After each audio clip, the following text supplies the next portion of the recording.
Hello bachcho, let us see this question. Question say that if 1 by 6 sin x, comma cos x, comma tan x are in GP, then x is equals to option A n pi plus minus pi by 3 जहाँ पे n belongs to z, B option 2 n pi plus minus pi by 3 जहाँ पे n belongs to z, and C option n pi plus of minus 1 raised to the power n pi by 3 n belongs to z.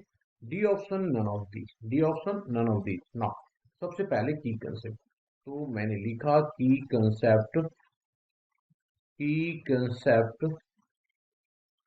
that is equals to first if a comma b comma c are in gp this implies that b by a is equals to c by b. इसका मतलब क्या हो गया, B square equals to इस पहला की concept तो ये लिया।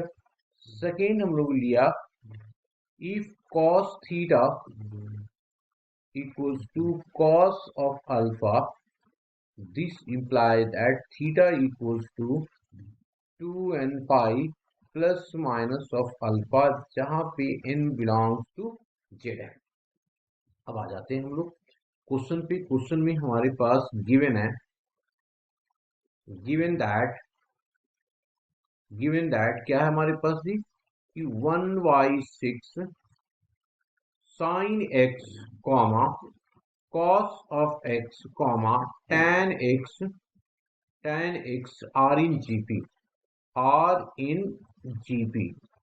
इसका मतलब हम लोग की कंसेप्ट फर्स्ट यूज कर रहे हैं, मतलब बीच वाले का स्क्वायर इक्वल्स टू होगा फर्स्ट एंड लास्ट टर्म। तो देयरफॉर ये हो जाएगा इतना cos square x equals to 1/6 sin x into tan x। इसको क्या लिख सकते हैं, ये हो जाएगा sine square x divided by 6 cos of x. tan को साइन बाई कॉस में ब्रेक कर दिया, तो जब ब्रेक करेंगे तो ये हो जाएगा 6 times of cos cube x equals to sine square of x. Sine square को ब्रेक कर दो, 1 minus of cos square x. अब कॉस स्क्वायर एक्स को उठा करके इस साइड ले आया तो ये आ जाएगा 6 cos cube of x plus cos square of x equals to 1। अब हमें ये देखना है कि हम कॉस की क्या वैल्यू ले लें 1 बन जाए।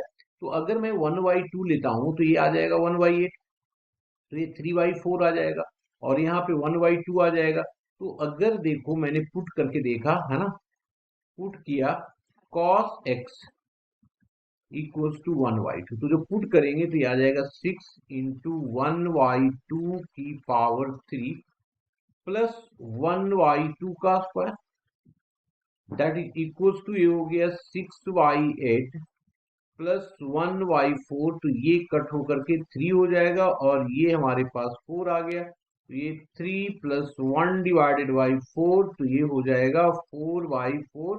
तो ये सेटिस्फाइड कर रहा है ना, ये सेटिस्फाइड कर रहा है। इसका मतलब मैं बोल सकता हूं कि cos x की जो वैल्यू होगा, cos x है ना, तो देयरफॉर अब हम लोगों ने डिसाइड कर लिया कि cos x जो है 1/2 है।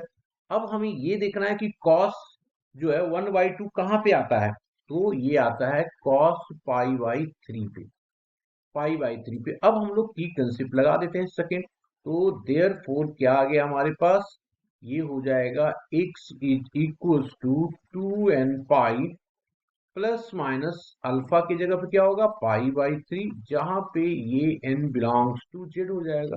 ऑप्शन देख लीजिए कौन सा आ रहा है, B option is the correct option. Hope you understood it well, best of luck.